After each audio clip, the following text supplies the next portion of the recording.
নমস্কাৰ বন্ধুসকল, হস্তৰেখা ব্লগ চেনেলটোত আপোনালোকক স্বাগত জনাইছোঁ। আশা কৰোঁ আপোনালোক সকলো সুস্বাস্থ্যৱান আছে। আহক আগবাঢ়োঁ, এই হাতখনক এনালাইচিছ কৰোঁ। এইখন হাত এজন জাতকৰ হয়। তেওঁ বয়স 24 বছৰ। তেওঁ শ্ৰীলংকাৰ নিবাসী। তেওঁৰ জিলা হৈছে মাটাৰা। তেওঁৰ নাম হৈছে চাৰ্ভিল দৰ্শা। তেওঁ জীৱনৰ প্ৰত্যেকটো মুহূৰ্ত জানিব বিচাৰে, বিশেষকৈ নিজৰ কেৰিয়াৰটোৰ বিষয়লৈ জানিব বিচাৰে। তেওঁ লগতে এটা কথা কৈছিল যে মোৰ মস্তিষ্ক ৰেখাডাল নাই, তো সেইকাৰণে মোৰ ছাৰ্ভাইভ কৰিবৰ কাৰণে অসুবিধা হ'ব পাৰে নেকি। তেতিয়া মই ক'লোঁ ঠিক আছে, মই আপোনাৰ হাতখন এনালাইচিছ কৰিম, তাৰপিছত চাম বাৰু। লগতে আৰু এটা কথা কৈছিল যে মই বিদেশলৈ যাব পাৰিমনে, মই বিদেশত কাম কৰিব পাৰিমনে, বিদেশত চাকৰি কৰিব পাৰিমনে। তো তাৰ বিষয়লৈ আমি জানিম আহক। প্ৰথমে হাতখনৰ মুখ্য ৰেখাকেইডালৰ ওপৰত বিচাৰ কৰোঁ, তাৰপিছত গ্ৰহৰ ওপৰত নিৰ্ণয় কৰিম। তো আহক বন্ধুসকল, এইডাল হৈছে এওঁৰ জীৱন ৰেখা। দেখা পাইছে আপোনালোকে। এওঁৰ জীৱন ৰেখাডাল 70ৰ পৰা 75 বছৰ আয়ুস বুলি আপুনি ধৰি লওক। এতিয়া আহোঁ মগজ ৰেখা আৰু হৃদয় ৰেখা, দুয়োডাল একেডাল ৰেখাতে বনি আছে, আপোনালোকে দেখা পাইছে। আৰু এইডাল যিডাল আপোনালোকে দেখা পাইছে, এইডাল কিন্তু তেনেকুৱা ধৰণৰ নাই মগজ ৰেখা, নাই হাৰ্ড ৰেখা, হৃদয় ৰেখাও নহয়, নাই মগজ ৰেখাও নহয়। তাৰ বিষয়লৈ আলোচনা কৰিম। কিন্তু বিশেষকৈ এতিয়া তেওঁৰ দুডাল মুঠ ৰেখা আছে, সেই দুডাল ৰেখাই বহুত বঢ়িয়া অৱস্থাত আছে। আৰু এনেধৰণৰ কাৰোবাৰ হাতত যদি এনে ৰেখা আছে, এই ৰেখাডালক চিমিয়েন লাইন বুলি কয়। হিন্দী ভাষাত কয় বান্দৰীয়া হাত বুলি কয়। এক বহুত খুব পৃথিৱীত 1 বা 2% মানুহৰ হাততহে এনে ৰেখা পোৱা যায়। শুভতাত আৰু শুভ বঢ়াই দিয়ে। গ্ৰহৰ যদি ভাল পৰিস্থিতি থাকে, এই মানুহজনক বিশ্ববিখ্যাতো কৰি তুলিব পাৰে। গ্ৰহৰ ভাল পৰিস্থিতি নাথাকিলেও তথাপিও একো অসুবিধা নাই। 70-75 বছৰ বৰ ধুনীয়া আয়ুস পায়। নিজৰ জীৱিকাৰ ক্ষেত্ৰতো কোনো ধৰণৰ অসুবিধা নাথাকে। বিশেষ ভগৱান আল্লাহৰ আশীৰ্বাদ থাকে এনেকুৱা ৰেখা থকাসকলৰ হাতত। বিৰাট জ্ঞানী হয়, বিৰাট কিছু বিষয়ৰ ওপৰত জ্ঞান থাকে। কোনোবা এটা ক্ষেত্ৰত বহুত জ্ঞান থাকে। কোনোবা এটা ডিপাৰ্টমেণ্টত যদি তেওঁ জব কৰে, সেই ডিপাৰ্টমেণ্টে বহুত কম সময়ৰ ভিতৰত তেওঁক ছাকচেছ দিলাই কামিয়াবী হাচিল কৰিব পাৰে। খুব তৎক্ষণাতে জ্ঞান অৰ্জন কৰিব পাৰে। খুব কম সময়ৰ ভিতৰত এটা লেচন পঢ়ি পেলাই কমপ্লিট মুখস্থ ৰাখিব পাৰে। তো এনেবোৰ দৃষ্টিভংগী দেখা পোৱা যায় যদি কাৰোবাৰ হাতত চিমিয়েন লাইন আছে। তো বন্ধুসকল, এতিয়া নৱগ্ৰহৰ বিষয়লৈও কথা পাতিম আহক। প্ৰথমে যাওঁ এওঁৰ তৰ্জনী আঙুলিটোলৈ। এইটো প্ৰথম পৰ, এইটো দ্বিতীয় পৰ আৰু এইটো হৈছে তৃতীয় পৰ। লগতে তেওঁ দ্বিতীয় পৰ্বটোত এটা চকুৰ দৰে য়ৱ বনি আছে। এইও বহুত ভাল পৰিস্থিতিত আছে। লগতে যদি আহোঁ আমি এওঁৰ পৰ্বতটো বিশেষ বহুত বেয়া বুলিও নকওঁ, বহুত ভাল বুলিও নকওঁ, মধ্যমা অৱস্থাত আছে। এতিয়া আহোঁ তেওঁৰ মধ্যমা আঙুলিটোলৈ। এইটো মধ্যমা আঙুলি প্ৰথম পৰ, এইটো দ্বিতীয় পৰ আৰু এইটো হৈছে তৃতীয় পৰ। ইও বহুত ভাল অৱস্থাত আছে। লগতে পৰ্বতটোলৈ যদি চাই অকণমান গাঁতৰ লিখা দেখা পোৱা গৈছে, তথাপি চিন্তা কৰিবলগীয়া একো কাৰণ কেলে এই ইয়াত দুডাল ৰেখা আপুনি দেখা পায় যে এই ৰেখা দুডালেও বহুত কৈ দিয়ে।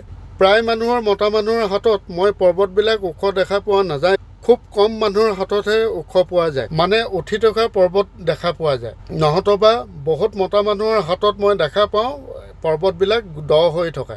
কিন্তু তাতো ৰেখা থাকে, সেই ৰেখা থকাৰ কাৰণে তাৰ ডেভেলপমেণ্টটো দেখা পোৱা যায়। এতিয়া আহোঁ এওঁ অনামিকা আঙুলিটোলৈ। এইটো অনামিকাৰ প্ৰথম পৰ, এইটো দ্বিতীয় পৰ আৰু এইটো হৈছে তৃতীয় পৰ। ইও বহুত ভাল অৱস্থাত আছে। লগতে পৰ্বতটোলৈ যদি যায়, পৰ্বতটো নাই বেছি উঠি আছে, নাই দবি আছে, বহুত ক্ষেত্ৰৰ কাৰণে ভাল। লগতে আপুনি দেখা পাইছে এডাল খুব ধুনীয়া ৰেখা দেখা পোৱা গৈছে। এই ৰেখাডালেও বহুত ছাকচেছ দিলাব, মান সন্মান দিয়া, সূৰ্যৰ সম্পৰ্কীয় প্ৰত্যেকটো গুণ পাব। দূৰ দূৰলৈকে এওঁৰ নাম থাকিব। লগতে কোনোবা এটা এনে খুব ধুনীয়া কাম হ'ব, যিটো কামৰ কাৰণে এক জনাজাত হ'ব। ইয়াত আপোনাৰ সূৰ্য আৰু শনিৰ মাজতো আছে, বৃহস্পতি আৰু শনিৰ মাজতো আছে। খুবেই ভাল পৰিস্থিতিত আছে। এতিয়া আহোঁ এওঁ কনিষ্ঠা আঙুলিটোলৈ। এইটো প্ৰথম পৰ, এইটো দ্বিতীয় পৰ আৰু এইটো হৈছে তৃতীয় পৰ। ইও বহুত ভাল অৱস্থাত আছে। লগতে আপোনাৰ অনামিকা আঙুলিটোৰ প্ৰথম পৰটোলৈকে এওঁ আঙুলিটো পাৰ হৈ গৈছে। খুব ভাল অৱস্থাত আছে। এওঁ কথা বতৰা খুব বঢ়িয়া অৱস্থাত থাকিব। ডিচিশ্যন লোৱাত খুব ধুনীয়া হ'ব। হামেশা চিৰদিনৰ কাৰণে এওঁ আইডিয়াবিলাকৰ ওপৰত মানুহে নাম লৈ থাকিব, বিশেষকৈ ঘৰৰ মানুহবিলাকে নাম লৈ থাকিব। এওঁ মানে উপস্থিত বুদ্ধিটো খুব থাকিব। লগতে যদি পৰ্বতটো চাওঁ, পৰ্বতটো বহুত বিশেষ বেয়াও নহয়, নাই বেছি দ হৈ আছে, নাই বেছি উঠি আছে। ইয়াৰ ক্ষেত্ৰতো ই বহুত ভাল। এতিয়া আহোঁ মংগল পৰ্বতলৈ। মংগলৰ পৰ্বত দেখা পাইছে, খুবেই ভাল অৱস্থাত আছে। এডাল খুব ধুনীয়া ৰেখা এই ৰেখাডাল দেখা পাইছে। যদি গৈ কেনেবাকৈ এনেকৈ টাচ হয়, ইও খুব ভাল অৱস্থাত তেওঁক ৰিজাল্ট দিব পাৰিব।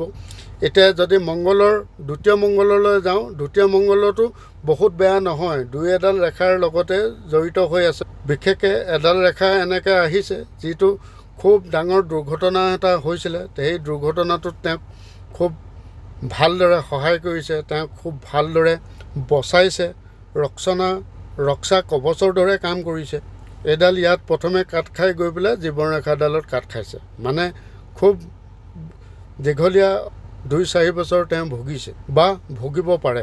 এতিয়া আহোঁ এওঁ চন্দ্ৰ পৰ্বতলৈ। এয়া চন্দ্ৰ পৰ্বত। চন্দ্ৰ পৰ্বতো বহুত ধুনীয়া অৱস্থাত আছে। পত্নীৰ সুখ খুব ধুনীয়া পাব।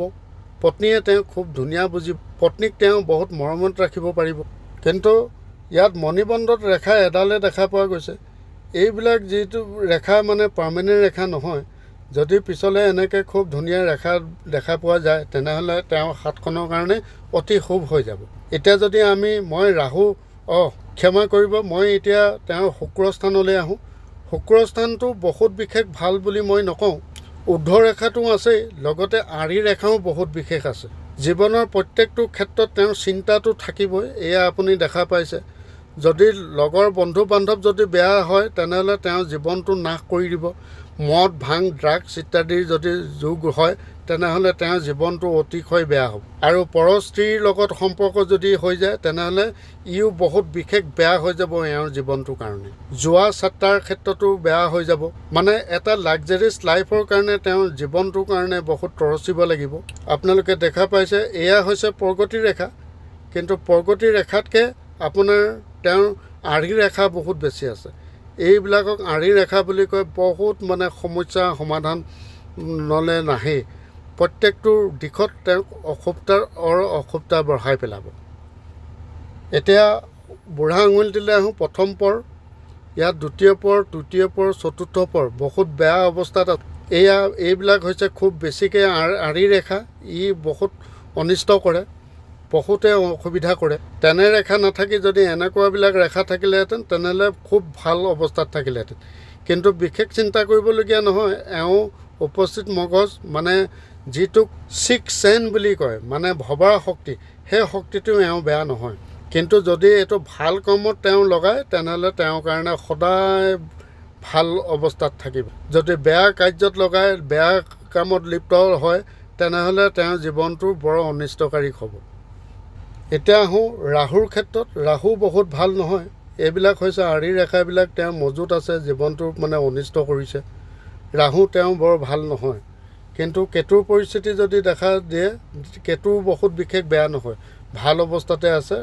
তেওঁক ৰিজাল্ট দিব পৰা অৱস্থাত আছে। কমচে কম 60% ৰিজাল্ট দিব।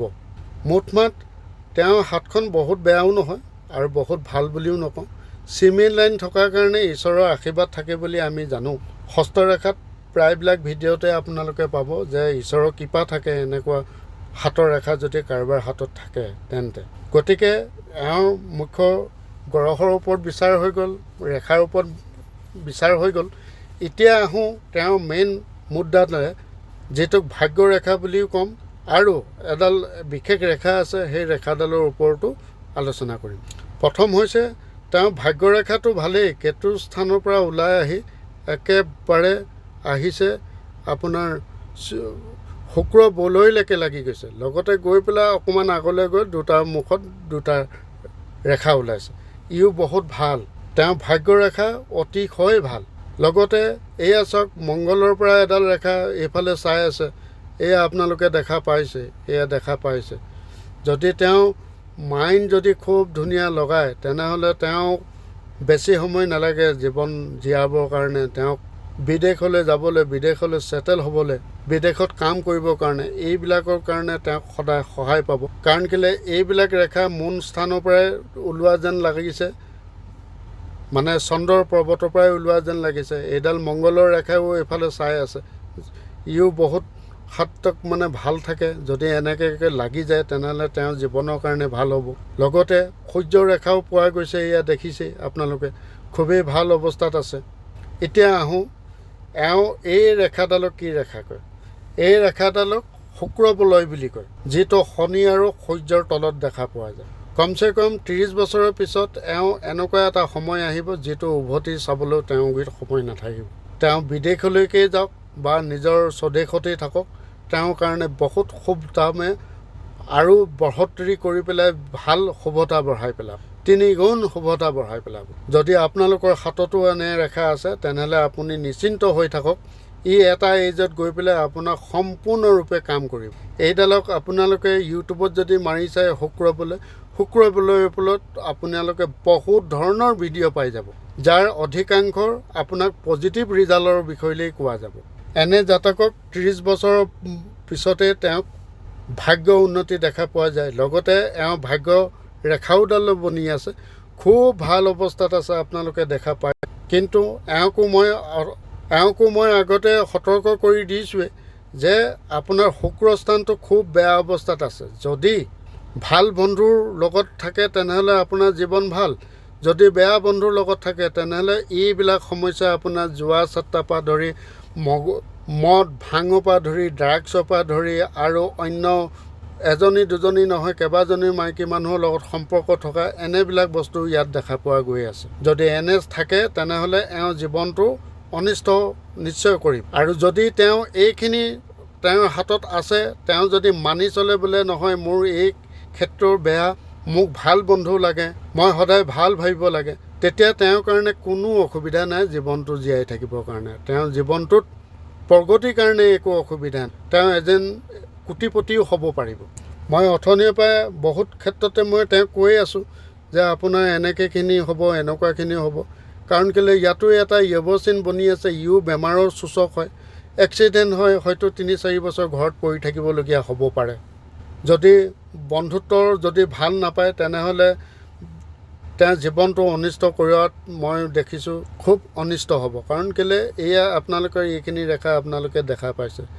যদি শুক্ৰস্থানত এনে অৱস্থাত এনে ৰেখাবিলাক যদি থাকে, ই চিন্তাৰো বহুত ডাঙৰ কাৰণ হ'ব। এটা লাক্সাৰিয়াছ লাইফ জীয়াই থাকিবৰ কাৰণে বহুত অসুবিধা। হাতত ধন টকা পইচা অচানক আহি যাব, কিন্তু একেমুঠতে খৰচাও হৈ যাব। বাৰ মই খালি কৈছোঁ যে বন্ধুত্বৰ সংগ আপুনি ভাল বিচাৰিব লাগিব, পত্নীও আপুনি ভাল বিচাৰিব। এনেই চন্দ্ৰমা আপোনাৰ বেয়া নহয়, চন্দ্ৰমা বহুতেই ভাল অৱস্থাত আছে। যদি পত্নীৰ কথা শুনে তেনেহ'লে উঠা বহা কৰিলেও আপোনাৰ বেয়া নহ'ব, আপোনাৰ জীৱনটোৰ কাৰণে ভাল হ'ব। আপোনাৰ 6th চেন্সটো বনি আছে, যদি আপুনি প্ৰয়োগ কৰিব জানে তেনেহ'লে আপোনাৰ জীৱনটোৰ কাৰণে অতিশয় ভাল হ'ব। আৰু ইয়াত দুডাল ৰেখা আপোনালোকে দেখা পোৱা গৈছে, এয়া চাওক, 27ৰ ভিতৰততো এওঁৰ বিবাহো কনফাৰ্ম। দুডাল ৰেখা মানে ইয়াত এইটো বুজায় আপোনাৰ পত্নীয়ে আপোনাক যিমান ভাল পাব আপুনিও সিমানেই পত্নীক ভাল পাব। চৰ্ভিল দৰ্শক, মই এই গোটেইখিনি কথা ফোনৰ দ্বাৰাই মই তেওঁক পাতি থোৱাও আছে, মই তেওঁক বুজাইও দিছোঁ এটা অন্য ভিডিঅ'ত। গতিকে দৰ্শক বন্ধুসকল, আপোনাৰ হাততো যদি এনেকুৱা ৰেখা আছে তেনেহ'লে এই মানুহজনৰ বিষয়লৈ যিখিনি ক'লোঁ সেইখিনি কথা আপোনাৰ লগতো হ'ব পাৰে। আপোনালোকেও যদি আপোনাৰ হাতখন এনালাইচিছ কৰোৱাব বিচাৰে তেনেহ'লে মোক আপুনি কণ্টেক্ট কৰিব পাৰে। মোৰ প্ৰত্যেকটো ভিডিঅ'ৰ ডিছক্ৰিপশ্যনত মোৰ কণ্টেক্ট নম্বৰ, হোৱাটছএপ নম্বৰ দিয়া আছে। মোৰ ফালৰ পৰা যিমানখিনি হয় মই সেইখিনি আপোনালোকক যত্ন কৰি দিম। তো বন্ধুবৰ্গক মই এটাই অনুৰোধ কৰিছোঁ, মোক 400মান আৰু ছাবস্ক্ৰাইবাৰ লাগে, 1K হওঁ অৱস্থাত আছে। তো আপোনালোকক মই অনুৰোধ কৰিছোঁ মোৰ চেনেলটো ছাবস্ক্ৰাইব নিশ্চয় কৰিব। আপোনালোকে বেল আইকনটো দবাবলৈ নাপাহৰিব, লাইক কৰিব আৰু বন্ধুবৰ্গক শ্বেয়াৰ কৰি দিয়ক। এই ভিডিঅ'টো যদি আপোনালোকে পচন্দ কৰিছে, ঈশ্বৰ আল্লাহৰ ওচৰত প্ৰাৰ্থনা কৰিছোঁ আপোনালোকৰ সকলোৰে মনৰ আশা পূৰ্ণ হওক, সুস্বাস্থ্যৱান থাকক, পৰিয়ালৰ লগত সদায় ভাল অৱস্থাত থাকক, ভাল বুজাবুজি থাকক। যিবিলাক সমস্যা চলি আছে সেই সমস্যাবিলাক সকলোবোৰ ৰিমুভ কৰাই দিয়ক ঈশ্বৰ আল্লাহে। তো আজিলৈ মই বিদায় লৈছোঁ। নমস্কাৰ, জয় আই অসম।